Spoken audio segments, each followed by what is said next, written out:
Esta é uma ministração da Igreja Vivos com Cristo, no estado do Espírito Santo. Para saber mais, acesse nosso site igrejavivoscomcristo.com.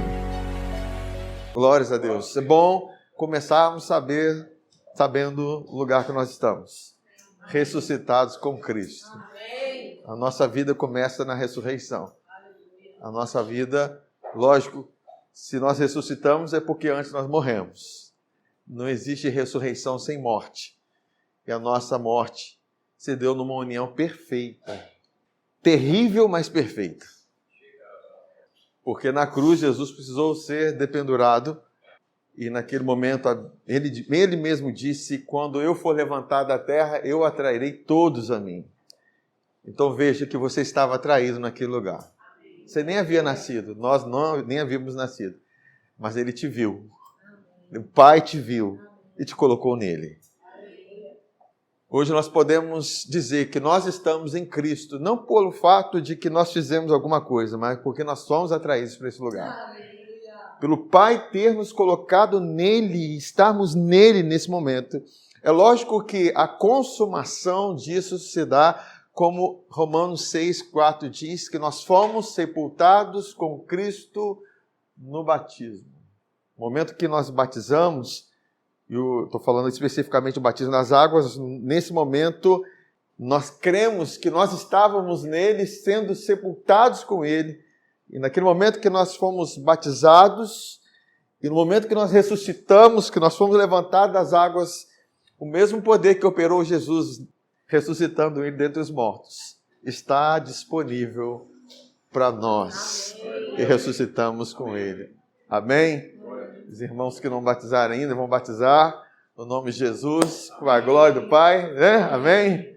Porque é provar da plenitude de Cristo, daquilo que Deus tem para nós, irmãos. E nós não podemos esquecer disso, porque em todo tempo nós somos voltados para nós.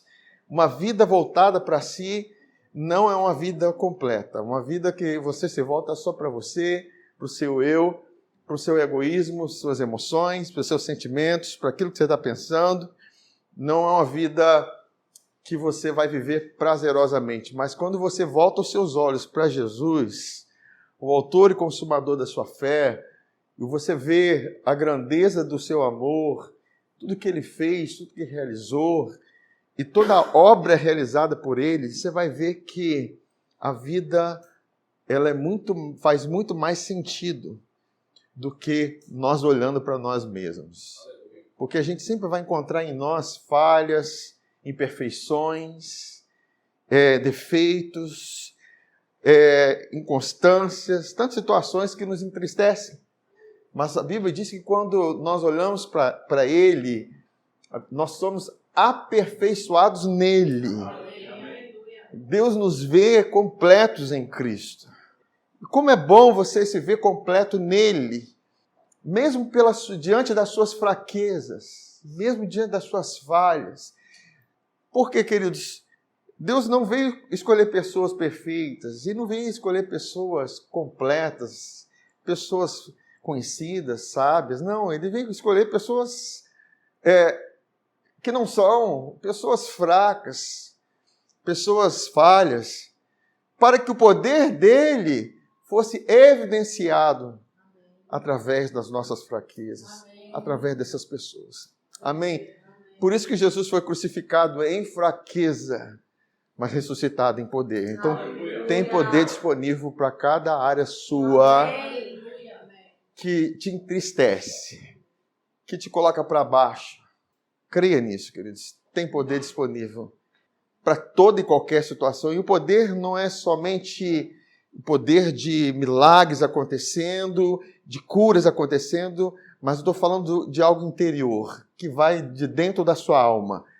Que é uma excelência moral que vem de Deus e vai para você, que desabrocha sem você perceber e está desabrochando em você por causa do poder de Deus. A dunamis de Deus. Eu amo essa palavra dunamis, porque é isso mesmo. O poder de Deus é a dunamis de Deus, que opera em nós, trazendo uma consciência espiritual de quem nós somos em Cristo e fazendo com que nós andemos de uma maneira gloriosa nele. Amém? Amém. Por isso que nós fomos chamados para andar por fé e não por vista. Nós falamos a semana passada a respeito da unidade, daquilo que a unidade proporciona para nós e como que Deus orou por essa unidade que começou nesse mistério da cruz. Porque a cruz é loucura para os homens, mas para nós é a sabedoria de Deus. Amém. A cruz, nós somos unidos a Cristo. Nós nos tornamos um com Ele. Amém? E nesse mistério dessa união, assim como o marido, o Paulo, ele fala do marido que se une à sua esposa, se torna um só, nós nos tornamos um só com Cristo, porque nós somos a igreja, a noiva. E nós precisamos olhar para essa unidade e nós não podemos nos ver separados de Jesus. O diabo quer, lógico que ele vai trabalhar para que você se veja separado, apontando seus erros, suas falhas. Isso tudo porque você está voltado muito para a sua condenação, ou aquilo que a lei diz, ou aquilo que a lei te condena. Mas, queridos, nós fomos mortos para a lei para vivermos para Deus. Então, existe uma nova condição, uma nova centralidade em Cristo. Nós vivemos centrados nele, unidos a Ele. Então, existe já uma unidade entre você e Jesus. Você foi inserido no mesmo corpo. Nós estamos aqui numa igreja local. Mas existe uma igreja única aos olhos de Deus. É a igreja universal, em que Cristo é o cabeça. Amém? E nós somos membros desse corpo. A partir daí nós já vemos a unidade do corpo de Cristo. E Deus tem nos chamado para essa unidade, queridos, para nós falarmos uma mesma língua, para nós termos o mesmo sentimento, termos uma mesma dimensão, visão, a mesma fala, ao ponto das pessoas falarem, como falaram com Pedro. Pedro, mesmo na condição de erro, você fala como um deles. Você é um deles. Não, eu não conheço Jesus. Eu não conheci, ele fez isso por 3 vezes. Quando ele estava negando Jesus, que Jesus estava lá acorrentado, e o galo canta, e Jesus olha para ele, e as pessoas pensam, Jesus apontou o dedo, seu falho. Você está muito errado, Pedro. Eu falei que você ia errar. E interessante que Jesus conhece as nossas falhas e mesmo assim se une a nós, mesmo com as nossas falhas. Mas o olhar de Jesus para Pedro não era um olhar de condenação, mas um olhar de justificação. Eu já sabia que você ia cair. E mesmo assim eu intercedo por você, Pedro. Mesmo assim eu estou com você, Pedro. Mesmo assim eu não te abandono, Pedro. Entende, irmãos? Então, o diabo quer nos trazer uma separação de Jesus. Mas uma vez que você olha para a cruz, você vai ver que você está unido a Ele para sempre. Como eu amo quando a palavra de Deus diz, não te deixarei, nunca, jamais te abandonarei. Amém? Amém. Isso precisa encher o nosso coração de amor, de graça, porque faz muito sentido isso. A vida só pode ser vivida quando nós estamos em Cristo. E eu queria falar em Efésios capítulo 4, como nós já começamos falando a respeito disso, e eu tenho um tema para essa mensagem, que é servir uma expressão de liberdade. Amém? Sabe, existe uma liberdade com que Cristo nos libertou. Que liberdade é essa? É só você ver como é que era a sua condição anterior. Você estava debaixo da culpa, da condenação, da morte, do medo. Tudo isso te aprisionava. Mas uma vez que você entregou sua vida para Jesus e conheceu a graça, o amor de Deus, você foi resgatado das trevas, desse lugar, dessa prisão, e transportado para o reino do Filho do seu amor. E você está livre em Cristo. Aleluia. Sabe, é muito importante nós entendermos a respeito da liberdade que nós temos em Cristo. Porque uma vez que você entende que é livre, você não quer mais se colocar debaixo de nenhum jugo de escravidão. Amém. Tem escravidão do pecado? tem escravidão da religião, tem escravidão da morte, do medo, tudo isso são escravidões que Deus não te colocou. Pelo contrário, existe uma escravidão, a Bíblia fala que nós somos servos, escravos da justiça. Por essa justiça que nós somos comprados, que nós somos justificados. E Deus quer que nós venhamos realmente ter uma expressão dessa liberdade, e nós vamos entender no desenrolar dessa palavra, dessa verdade, daquilo que Deus tem para nós. Sabe, queridos, quando esse amor com que Deus nos amou encheu a nossa vida, enche a nossa vida da glória dele, e é essa glória que promove a unidade. Jesus, quando orou pelos discípulos, antes de ir para o Getsemane e ser entregue, ir para a cruz, ele intercedeu pelos discípulos. Ele falou assim: Pai, eu tenho transmitido a glória que o Senhor tem me dado para que eles sejam um. Existe uma glória que Jesus estava transmitindo aos discípulos que veio do Pai para que eles fossem um. E é interessante nós conhecermos essa glória, eu já falei sobre isso, mas essa glória é a comunicação do amor de Deus por Jesus e de Jesus por nós. Você vai ser cheio da glória de Deus à medida que você entende o quanto você é amado por Ele. De fato, você é amado com esse amor incondicional. Uma vez que você é amado com esse amor incondicional, e isso na essência, você não vai necessitar, carecer da glória dos homens. Nós não precisamos da glória dos homens. Nós não precisamos do elogio dos homens. Nós não precisamos ser reconhecidos pelos homens. Uma vez que já é suficiente, o seu tanque está cheio de glória que veio do Pai, cheio desse amor que veio dele. Porque nem sempre, queridos, nesse mundo nós vamos ser reconhecidos pelas pessoas, nem sempre nós vamos ser reconhecidos pelos irmãos, nem sempre vão nos reconhecer, mesmo porque não reconheceram Jesus quando ele estava na cruz. Olharam para Jesus e falaram: você não é o rei dos judeus? Você não é o filho de Deus? Questionaram ele. O diabo fez a mesma coisa. Quer dizer, o mundo não sabe discernir quem nós somos. Mas você precisa saber quem você é. Amém? Você precisa saber quem você é.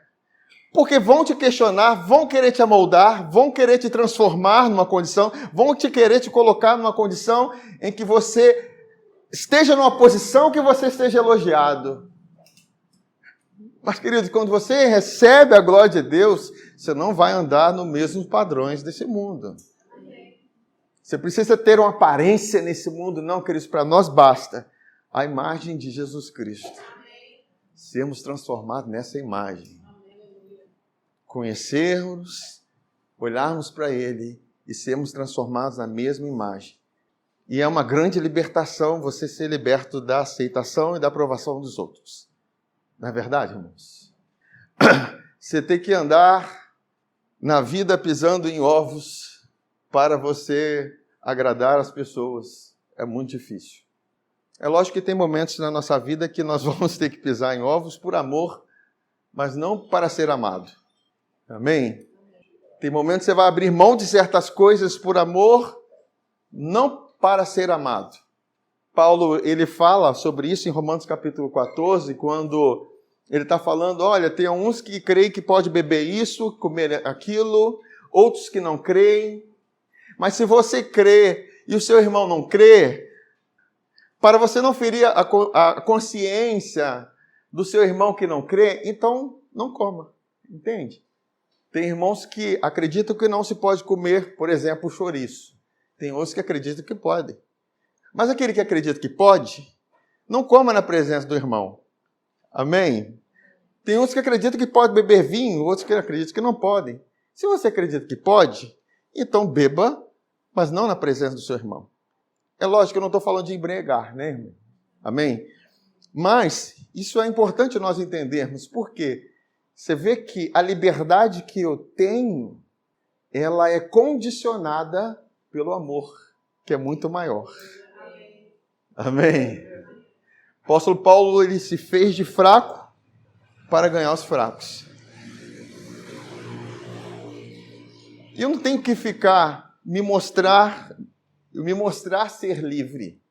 Porque a liberdade ela vai ser expressa de alguma forma. E eu digo que o servir é uma das maiores formas de expressão de liberdade. E eu vou mostrar para vocês aqui para isso. Mas, de fato, nós recebemos e temos recebido uma glória de Deus para nós não sermos carentes da glória do homem.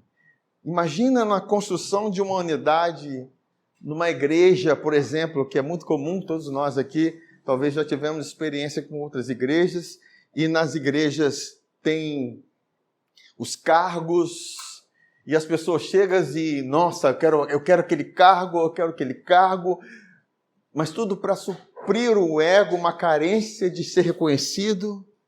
Existem várias situações, e eu não estou dizendo que o cargo na igreja é errado, amém, irmãos? Porque nós reconhecemos dons, serviços, tudo isso. O errado é quando você quer um cargo para ser reconhecido. Mas quando você exerce um cargo porque você tem a glória de Deus, porque você reconhece o amor de Deus, você não se preocupa com o cargo, com o título de pastor, com o título de presbítero, com o título de... Entende? Com qualquer outro título. Porque isso não faz diferença para você. Importa você exercer com amor aquilo que Deus te confiou. Amém? E a gente sabe que, às vezes, no meio cristão, o evangélico tem muito disso. Tem situações que eu fiquei sabendo, né? E a gente nem procura saber quem falou. O pastor fulano, pastor não, apóstolo. Só falta, apóstolo não, querubim.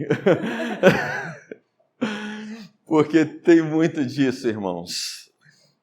E nós vamos entender isso que eu estou falando e como que é importante, porque na construção da unidade é preciso de humildade. É preciso de humildade. Paulo, ele começa Efésios capítulo 4, quando ele vai discorrer sobre a igreja, sobre a unidade da fé, ele vai falando que o modo digno pelo qual vocês foram chamados é andando com mansidão e humildade. Não existe construção de unidade onde não há mansidão e humildade, queridos. Amém? É necessário mansidão e humildade. Mas é importante. O que eu quero falar aqui em Efésios capítulo 4, versículo 11, no versículo 12, ele diz assim: Ele mesmo concedeu uns para apóstolos, outros para profetas, outros para evangelistas e outros para pastores e mestres. Então, quem constituiu, quem concedeu? Foi Jesus. O contexto é esse. Com vistas, com objetivo, ao quê? Ao aperfeiçoamento dos santos. Queridos, certo que nós somos aperfeiçoados nesse amor. João, ele fala assim, se vocês temem, se vocês têm medo, é porque vocês não estão aperfeiçoados no amor. Se vocês não estão amando, é porque vocês não estão aperfeiçoados no amor. Então, o seu aperfeiçoamento, o meu aperfeiçoamento, se dá na experiência que eu tenho com o amor de Deus. Nós amamos porque Ele nos amou primeiro. Então, o que eu faço é porque Ele fez primeiro. É uma reação a uma ação que foi estabelecida na nossa vida, na minha vida. Então, entender isso é importante. Então, o objetivo de um ministério, de uma igreja local, né, constituído por pastores, e nós queremos tudo isso no nosso meio, mestres, profetas, evangelistas, tem no nosso meio, no nome de Jesus. Para quê? Para o aperfeiçoamento dos santos, para o desempenho do seu serviço, para a edificação do corpo de Cristo.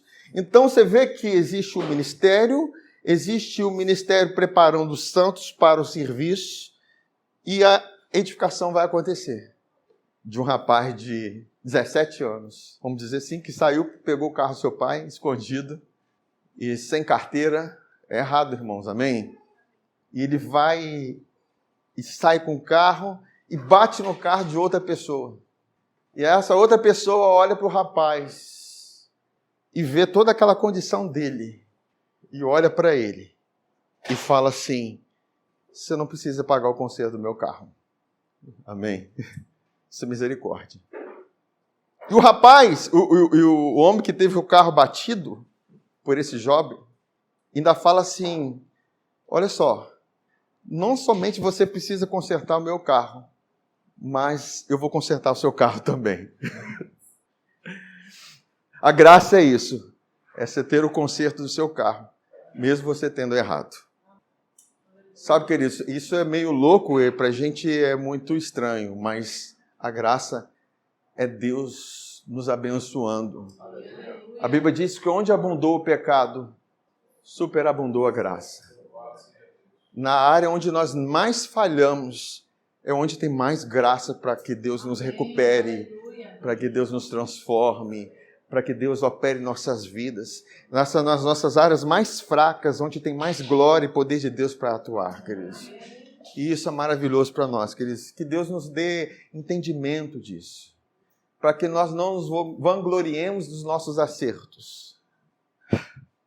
Porque nós gostamos de vangloriar dos nossos acertos. E quando nós erramos, quando você se vangloria do seu acerto, quando você erra, você cai em depressão. Mas que a gente venha ter uma vida constante no Senhor, sabendo que tudo vem dEle. Toda a graça para você realizar qualquer coisa na sua vida, querido. Seus erros não vêm dEle, lógico, mas os seus acertos vêm dEle.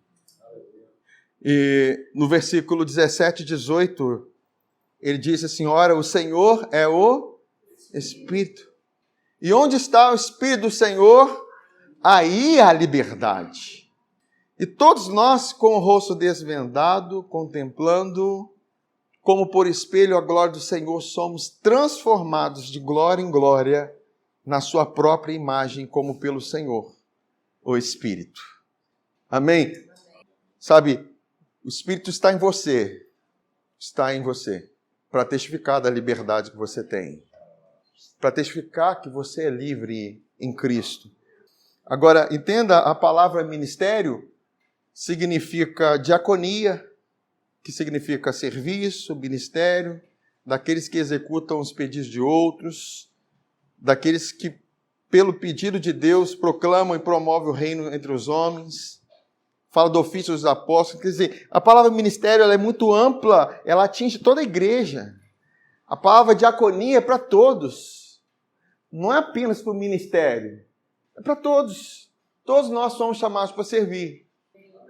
Porque nós somos livres.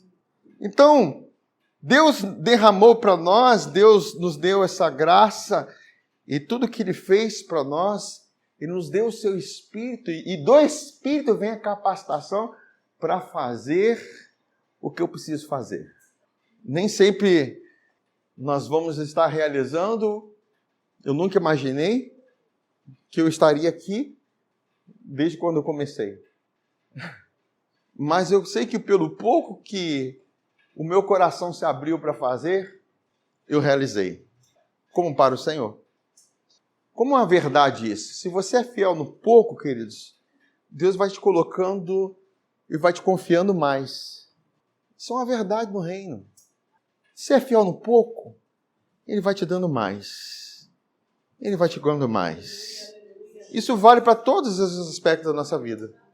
Se é fiel no seu serviço, fiel nas suas finanças, fiel naquilo que Deus tem te confiado, queridos, Ele vai te concedendo mais.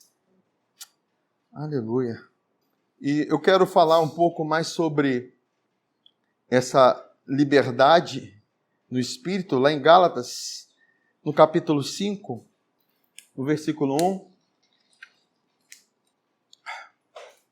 Ele fala assim, para a liberdade foi que Cristo nos libertou. Permanecei, pois, firmes, e não vos submetais de novo a jugo de escravidão. Eu, Paulo, vos digo que se vos deixar de circuncidar, Cristo de nada vos aproveitará. De novo testifico a todo homem que se deixa circuncidar, que está obrigado a guardar toda a lei. O jugo de escravidão, nesse contexto, é a lei. É você querer ser abençoado pela lei, é você querer ser justificado pela lei, é você querer se libertar do pecado pela lei, é você tentar... Porque a lei ela é boa, ela é justa, ela é santa, mas ela não pode te aperfeiçoar. A lei não pode te dar uma condição, ela não pode te fortalecer, ela não pode te dar vida, mas a graça te transmite vida. A graça te deu um espírito. O espírito é o espírito da graça. Se eu posso andar em liberdade, é porque eu tenho espírito. Porque onde está o espírito? Aí é liberdade. Amém? Então, queridos, se nós pensarmos assim, nós paramos de nos esforçar para algo e passamos a confiar em algo. Eu me esforço para isso, Não, queridos, pare de se esforçar para isso. Passa a confiar naquilo que Jesus fez, no Espírito que está em você para realizar algo. A capacitação que tem de Deus, que para nós, queridos, são ilimitadas. Não há limites nenhum para Deus. Então nós não temos que ficar pensando como que eu vou realizar isso, como eu vou fazer isso, como que eu vou vencer esse pecado, como que eu vou vencer isso. Então, queridos, confie no Espírito Santo, que Ele vai te capacitar para isso. Se nós andarmos assim, vamos andar em liberdade. Vamos andar sem peso, sem culpa. Que Paulo está dizendo o seguinte, ele continua falando assim, olha, de Cristo vos desligastes, vós que procurais justificar-vos na lei, da graça decaístes. Porque nós, pelo Espírito, aguardamos a esperança da justiça que provém da fé. Porque em Cristo Jesus, nem a circuncisão, nem a incircuncisão tem valor algum, mas a fé que atua pelo amor. E esse amor é o amor de Deus por nós. Quando você entende esse amor, a fé ganha força. A fé ganha combustível. Você vai ter confiança. Você vai andar realmente em liberdade, vai andar pela fé, por causa desse amor que você está compreendendo de Deus, queridos. Por isso que Paulo ele fala que o ministério ele vai atuar no aperfeiçoamento dos santos. E esse aperfeiçoamento vem no entendimento do amor. Fala assim, eu sou amado. Eu sou amado. Aleluia. Queridos, o que você pode fazer para que Deus te ame mais? Ou o que você pode não fazer para que Deus te ame menos? Nada. Deus já provou seu amor por você. Você está entendendo? Uma coisa é você ser amado. Lógico, isso é a grande razão de nós estarmos aqui. Nós estamos sendo preenchidos com esse amor. Mas nós precisamos e nós queremos dar respostas a este amor. Como é bom corresponder ao amor perfeito, mesmo sabendo que nós não somos perfeitos. Quando Pedro falhou e negou Jesus, ao ressuscitar, ele fala para avisar para os discípulos que ele tinha ressuscitado e avisa também a Pedro, em negrito, em itálico e sublinhado. Por que ele deu uma ênfase a Pedro? Porque ele sabia que Pedro estava cabisbaixo diante das suas falhas. Ele sabia que Pedro tinha negado, tinha falhado. E Jesus deu mais ênfase a ele, para que Pedro viesse reconhecer que Jesus não havia se esquecido e abandonado. Ele contava com ele. E quando Jesus tem um encontro com Pedro, depois do acontecimento, Jesus pergunta, Pedro, tu me amas? E o me amas ali é um amor incondicional. Tu me amas? É um amor ágape? Tu me amas? E Pedro responde, Senhor, o Senhor sabe que o meu amor não é ágape. Não é um amor incondicional. E ele repete isso. E Jesus fala assim, então apacenta os meus cordeiros. Ele te confiou. Você sabe que eu te amo, Pedro. Então vai, apacenta os meus cordeiros. Me serve. E quando nós correspondemos ao amor de Deus, nós o agradamos. Entende? Agradar, isso não vai mudar o fato de que eu sou amado. Eu continuo sendo amado.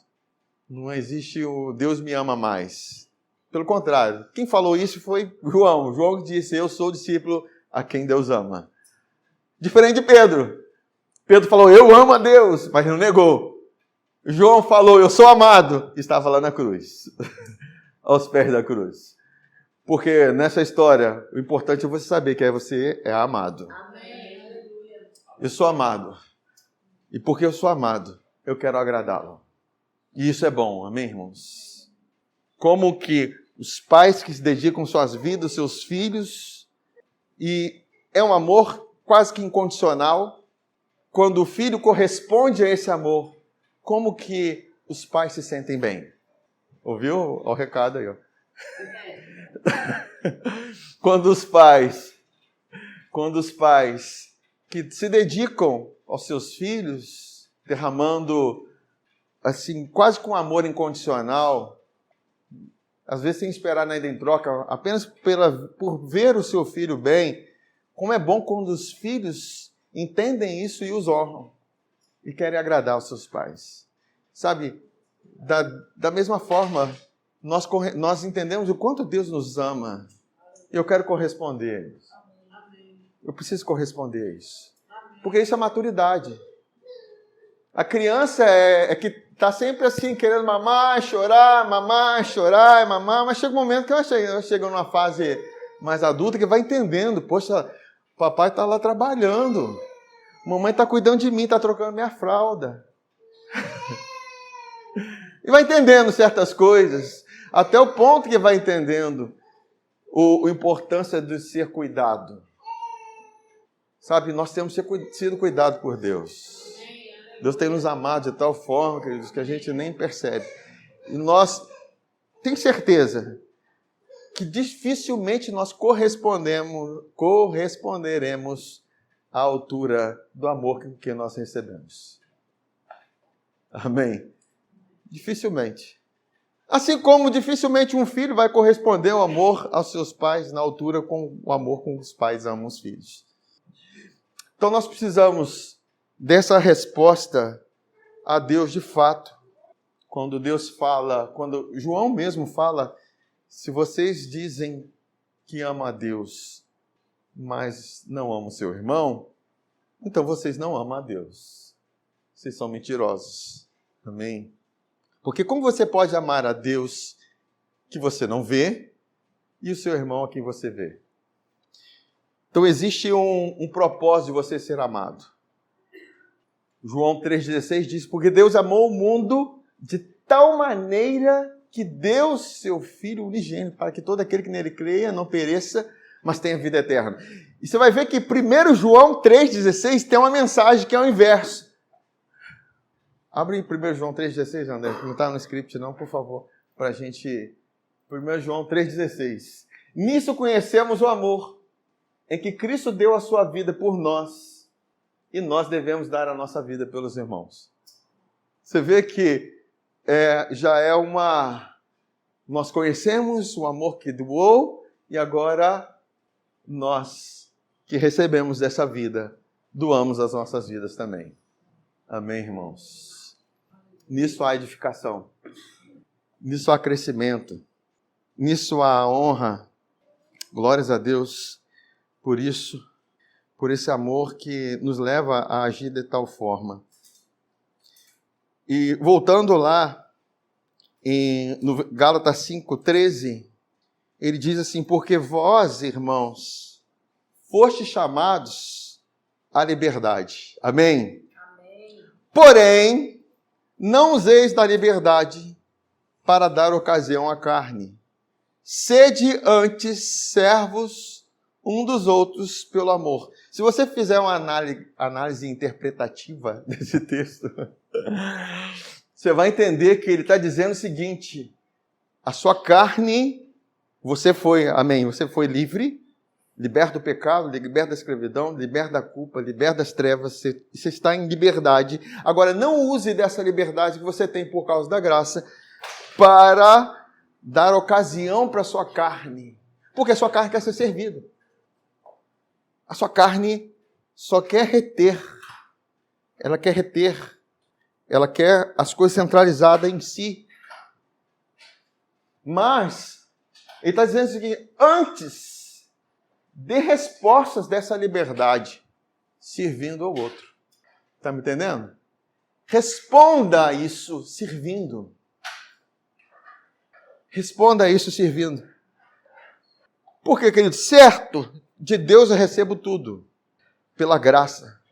Mas aquilo que eu recebo não é só para mim. Amém? Não vai fazer sentido se eu não compartilhar. Não vai fazer sentido se eu não estender a mão. Não vai fazer sentido se eu não fazer com que aquilo para o qual fui confiado. Queridos, nossa vida é com propósito para o reino. Você é um embaixador do reino.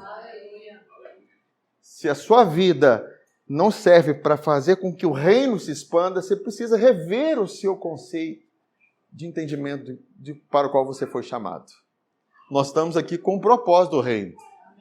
Em um dos grupos que nós visitamos essa semana, e nós estávamos compartilhando a palavra da semana passada, e nós estávamos falando a oração do acordo, quando Jesus disse, se dois ou três de vós concordarem acerca de qualquer coisa que pedirem, concordar acerca de qualquer coisa que pedirem. Qualquer coisa engloba tudo, né, irmãos? De tudo que pedirem, ele está dizendo o seguinte, olha, onde estiver 2 ou 3 reunidos no meu nome, o Pai considerará essa petição. Quer dizer, há um acordo, há uma unidade entre 2 ou 3 reunidos no nome de Jesus. Tudo que vocês concordarem ali, no nome de Jesus, será feito por meu Pai. Agora, quantos já viram uma procuração? Porque está no nome de Jesus, é como ter uma procuração. Uma procuração, ela envolve aquele que está outorgando os poderes, aquele que está dando os poderes, aquele que está concedendo o seu nome para uma outra pessoa agir no seu nome com os poderes que foram concedidos. Vocês estão me entendendo? Para quê? Para atuar nos interesses de quem nós estamos representando. Uma vez que não envolve os nossos interesses apenas, eu não posso ter uma oração centralizada em mim. Tem que ter uma oração centralizada nos interesses do reino. Por isso que Jesus fala, buscai o reino de Deus e a sua justiça, e as outras coisas serão acrescentadas. É lógico que Deus te abençoa para que o reino também seja abençoado. Quando Deus te abençoa, o reino vai ser abençoado. Quando Deus te prospera, o reino vai ser próspero também. E nós somos os prósperos da história. Nós somos os abençoados da história. A Bíblia diz, Deus dá semente ao que semeia. E pão para comida. Então tem uma parte que é semente e tem uma parte que é pão. O pão, o que você faz? Eu como, porque é para você. E a semente você faz o quê? Semeia a planta. Então nós que estamos no reino, nós recebemos semente e pão da parte de Deus. Amém. Nós precisamos identificar na nossa vida o que é semente e o que é pão. Porque senão a semente não vai multiplicar. Senão não vai haver multiplicação. E Deus quer que nós multipliquemos, irmãos. Amém. E a multiplicação, e esse é um contexto, lógico, ele fala sobre questões financeiras, mas vale para toda a nossa vida. Semear seu tempo, entendeu? Semear seu serviço, semear sua vida. E vai haver multiplicação. É um princípio, queridos. E Deus quer fazer com que nós sejamos muito abençoados. Amém. Mas isso depende de uma atitude do coração. Percebam? Amém. Vamos comer o nosso pão e vamos... Não, agora não. A Cláudia ia levantar. Vamos comer o nosso pão e vamos semear as nossas sementes, irmãos. São princípios divinos. Então, nós falamos aqui, quando ele diz, não vamos dar ocasião à carne, mas sermos servos uns dos outros pelo amor. Então, a graça me leva a uma liberdade que me conduz a servir ao outro. Como é bom quando o marido, a esposa não estão para ser servidos. Um quer servir o outro. Amém. Vai haver mais unidade nesse lugar, nessa casa. Amém. Quando há essa predisposição numa casa, eu não quero servir você. Estou aqui para te servir. Amém. Isso é uma predisposição. Isso vai haver um rompimento, vai haver uma liberalidade, uma liberação de Deus para que crie-se um ambiente de unidade. Onde há um ambiente de unidade, que vai haver um ambiente de multiplicação. Aleluia. Aleluia. E são detalhes tão pequenos, queridos. Às vezes a gente quer fazer coisas grandes, mas coisas pequenas que nós fazemos. Tudo a gente tem que começar com coisas pequenas, né? Vai pegar um copo d'água. Esposa quer um copo d'água também? Detalhe, né? São detalhes. Por quê? Se nós começamos com poucas coisas, servindo pouco, vai servindo. E se torna uma constância. Amém. Na vida, na nossa vida, em todos os aspectos. Minha esposa está lá, continua.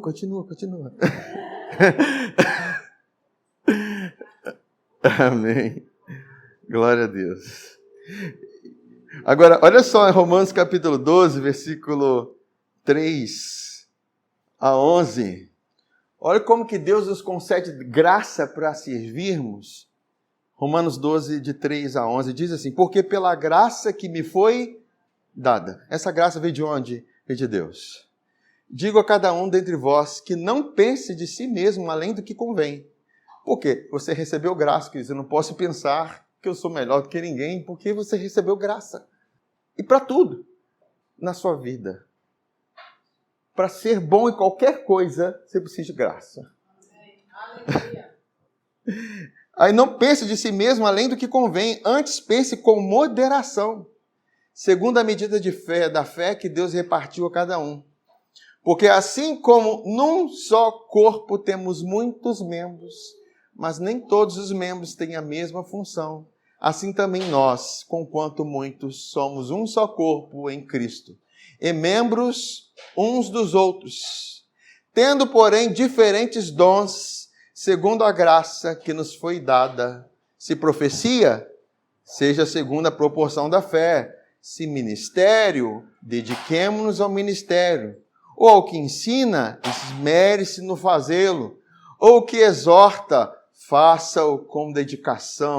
O que contribui, com liberalidade. O que preside, com diligência. Quem exerce misericórdia, com alegria. O amor seja sem hipocrisia. Detestai o mal, apegando-vos ao bem. Amai-vos cordialmente uns aos outros com amor fraternal, preferindo-vos em honra uns aos outros. Em breve nós vamos falar mais sobre a honra uns aos outros, como que é isso importante, isso fortalece a unidade. No zelo, não sejais remissos, sede fervorosos de espírito, servindo ao Senhor. Sabe, não temos dúvida que Deus nos chamou para servir. E agora eu vou ler com vocês sobre Jesus, o exemplo que ele nos deixou quando ele lava os pés dos discípulos. Vocês já conhecem, talvez já ouviram muito desse contexto, mas entenda que Jesus era um que poderia querer ser servido, mas ele não veio para ser servido. Ele tinha acabado de receber lá, chegando em Jerusalém, as pessoas com ramos de palmeira, dizendo: Hosana nas alturas, bendito o rei, uma aclamação. Queridos, como quando nós somos aclamados, quem já esteve aclamado em alguma situação, nós somos tendenciosos de encher o nosso ego e querer ser atração. Amém? Isso acontece muito em rede social. Nossa, tem tantas curtidas. Não, queridos. Se há algo em nós, é para a glória de Deus. Amém. E Jesus corresponde a toda aclamação fazendo o quê? Lá em João, capítulo 13, versículo 1, ele diz assim: Ora, antes da festa da Páscoa, sabendo Jesus que era chegada a sua hora de passar deste mundo para o Pai, tendo amado os seus que estavam no mundo, amou-os até o fim. Nossa, que forte isso. Que forte isso, irmãos. Durante a ceia, tendo já o diabo posto no coração de Judas Iscariotes, filho de Simão, que traísse a Jesus, sabendo este que o Pai tudo confiara às suas mãos, e ele viera de Deus e voltava para Deus. Levantou-se da ceia, tirou a vestimenta de cima e, tomando uma toalha, cingiu-se com ela. Quem estava lá no meio dessa turma também quem ia ser traído. Amém? E quem ia trair? Judas Iscariotes. Depois deitou a água na bacia e passou a lavar os pés aos discípulos e a enxugar-lhes com a toalha com que estava cingido.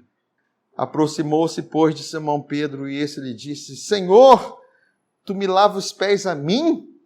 Respondeu-lhe Jesus: o que eu faço não sabes agora, compreendê-lo-ás depois.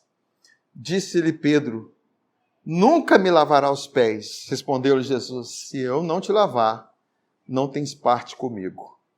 Então Pedro lhe pediu: Senhor, não somente os pés, mas também as mãos e a cabeça. Declarou-lhe Jesus: quem já se banhou não necessita de lavar senão os pés, quanto mais está limpo. Ora, vós estáis limpos, mas não todos. Por quê? Está falando sobre Judas no contexto.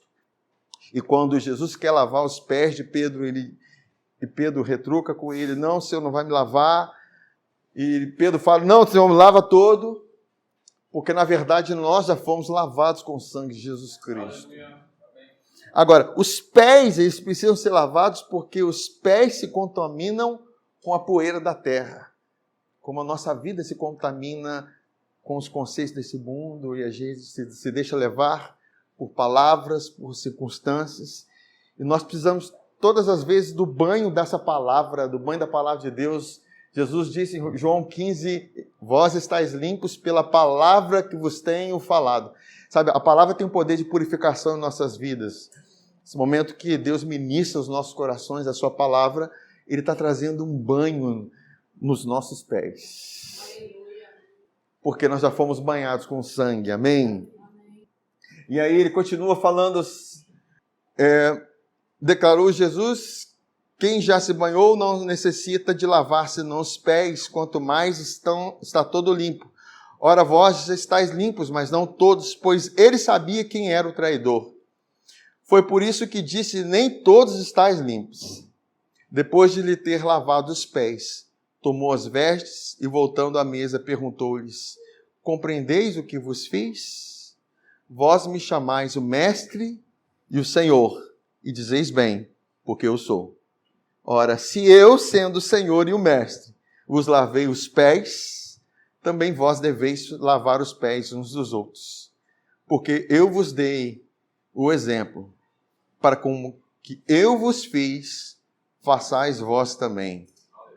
Em verdade vos digo que o servo não é maior do que o seu senhor, nem o enviado maior do que o o enviou. Ora, se sabeis estas coisas, bem-aventurados sois, se a praticardes. Amém, queridos? Deus está nos levando para uma excelência. Nós que já servimos em algo na igreja, no corpo de Cristo, ou na nossa vida mesmo, Deus quer nos levar numa dimensão maior e melhor, mais excelente. Amém. O que eu posso fazer para fazer com mais esmero, com mais dedicação, com mais cuidado, com mais carinho, com mais amor, e correspondendo esse amor, sabe? Isso é muito maravilhoso. Ficamos tão felizes com a Rani semana passada, começou a recolher os lixos e ajudar aqui. Assim, sabemos que foi uma expressão do coração dela. para querer corresponder ao amor, né? Tem, né, o casal abençoado tem chegado para estar conosco aqui, mas é tão bom quando há uma disposição no nosso coração de querer servir, uma prontidão. Como é bom quando a gente é proativo. Você não espera ninguém te pedir. Porque Jesus ele também falou do servo inútil. O servo inútil é aquele que só faz aquilo que se pede. Certo? Mas quando você não se limita apenas ao que te pede, mas você vai além, e você está sendo guiado pelo Espírito. Deus quer que a gente faça além, irmãos. Nós precisamos ser levados além. Sabe, e eu sei que a carne nos atrapalha nesse processo, porque a carne é um entrave em nossa vida. Por isso que Paulo disse, não deis ocasião à carne na liberdade que vocês têm. A carne vai te limitar, ela não vai querer que você sirva, ela não vai querer que você oferte, ela não vai querer que você semeie, ela não vai querer que você sirva ao outro, lave os pés dos outros, que você honre. A carne vai te limitar. E, querido, se nós estivermos limitados na carne, é porque nós estamos ainda debaixo de escravidão. Amém? Mas fala assim, eu sou livre. Eu sou livre. Amém, queridos. O sangue de Jesus Cristo nos libertou. Amém. Sabe, por mais que nós tenhamos todo o entendimento da graça, mas se isso não se torna algo prático na minha vida, a ponto de expressar isso, sabe, acaba se tornando a graça em vão. Recebestes a graça em vão. Paulo fala sobre isso. Eu não quero receber a graça em vão. Tenho recebido algo, para que algo seja repartido, compartilhado, algo seja expandido. Amém? Amém? Isso é uma palavra para todos nós, queridos. E nós precisamos ter esse rompimento com a carne. Nós não estamos casados com a carne. A alma se rompeu com a carne, ela está casada com o Espírito. Amém? Nós estamos casados com o Espírito. A carne tem medo. A carne é egoísta, a carne é avarenta, a carne tem traves. Mas Deus não tem isso para nós. Deus tem liberdade, tem prosperidade, tem bênçãos, tem avanço, tem multiplicação. Amém, queridos? E como que eu posso fazer? Eu vou deixar uns pontos práticos aqui para que nós venhamos refletir. Eu aprendi a colocar alguns pontos práticos na mensagem que é importante para nós refletirmos e tomarmos os nossos posicionamentos. O que eu posso fazer para servir? Depois eu vou corrigir um esboço. Minha esposa serve com excelência na correção do esboço, preparação do esboço. Lá, né? Então, você vê que, irmãos, o corpo é um funcionamento perfeito, né? Servindo, né? Nós estamos aqui, mas para que nós estejamos aqui, tem irmãos ministrando com as crianças, né? Né? Então é todo um funcionamento, Giano que chegam antes aqui, então tem todo um preparo para estarmos aqui, não é simplesmente chegar aqui e ir embora, entende? Tem irmãos servindo, aí tem momento que prepara para o louvor, ali a gente está ali, todo momento, e tudo, o compartilhar, o ofertar para a manutenção daqui, tudo isso faz parte de servir. Amém? Então, o que eu posso fazer para servir? Primeiro, você tem que orar. Ore, para que Deus te guie e te dê essa proatividade. Nem sempre vai ser necessário você vir até os pastores, você vir até os líderes, até os irmãos. Às vezes você já vai começar a fazer algo sem te pedir nada. Amém? É lógico que nós vamos avançar e crescer e vai ter uma organização cada dia melhor. Então, assim, que te dê proatividade, que te dê disponibilidade para isso. Nada é por constrangimento, queridos. Essa mensagem não é para constranger ninguém. Essa mensagem é para te revelar o coração de Deus. Deus tem expectativa em você. Não que você sirva a Ele, mas que você receba o amor dEle. Uma vez que você receba o amor dEle, é impossível você não servi-lo. Amém? E eu estou falando no Espírito, amém? Então, 2, eu posso fazer, procure os pastores, procure os cooperadores, procure os irmãos, para te auxiliarem no direcionamento ao serviço, ou compartilhe com os irmãos aí mais velhos que já estão na igreja, enfim. Eu quero servir, eu quero me disponibilizar para isso, Deus tem colocado isso no meu coração, como é que vai ser? Então, queridos, são atos que a gente vai fazer para que a gente vai se disponibilizando. 3, o que eu posso fazer? Comece sendo fiel no pouco que te foi confiado. Porque às vezes você confia algo ao irmão, pouco para ele fazer, e não é fiel no pouco. Porque essa fidelidade, é lógico, essa fidelidade vai para um ministério, mas é muito mais que o ministério, é ao Senhor. Amém? E por último, confie na habilidade do Espírito Santo para desempenhar o seu serviço. Fala assim, tem habilidade de Deus para mim. Para eu servir no corpo. Amém? Vamos colocar de pé, irmãos?